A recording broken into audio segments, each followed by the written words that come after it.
हमारे व्यूअर्स को बताइएगा। Root canal is basically ultimate ignorance.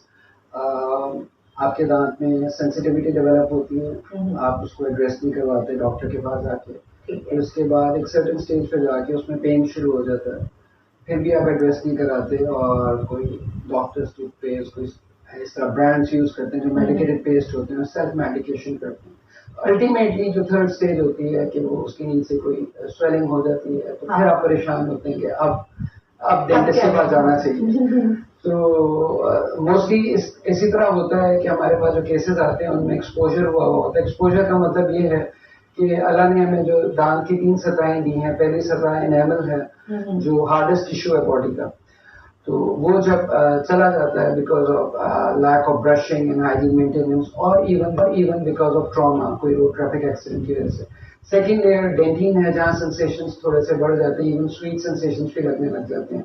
And third stage होती है जब आपका रूट एक्सपोज हो जाता है, रूट तक दांत खाया जाता है, जिसको जड़ कहते हैं।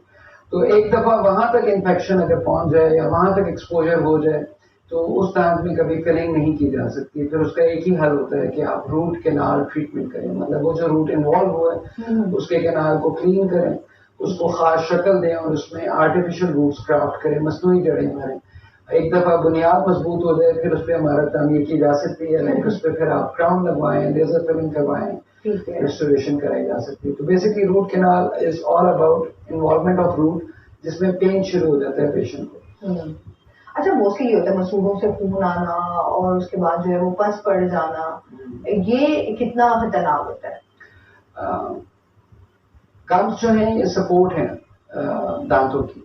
अगर गम्स वीक है, अमूमन आप इश्तिहारों में एक स्लैंग सा वर्ड सुनती होंगी, मसूड़े मजबूत दांत मजबूत, तो वो एक्चुअली यही चीज जस्टिफाई कर रहे होते हैं कि जो एक सपोर्टिंग स्ट्रक्चर है अगर वो नहीं रहेगा तो दांतों की हेल्थ बहुत ज्यादा कॉम्प्रोमाइज होगी।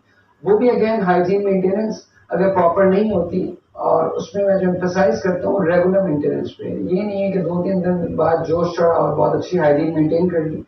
आप रोज करें, रेगुलर करें और हैबिट रखें कि जब भी सोने लगे करें और उठ के जब भी पहली गजा खाएं उसके बाद करें। ये 2 पॉइंट इंपॉर्टेंट है। लाइक जिस तरह मर्द हजरात आते हैं वो रात को सोते हैं, सुबह काम पे चले जाते हैं, तो उन्होंने तो 2 दफा ही ब्रश करना है, रात को सोते वक्त और सुबह नाश्ते के बाद। बच्चे भी इवन स्कूल जाते हैं तो जाने से पहले उन्हें करा के भेजें, रात को पहले कराएं।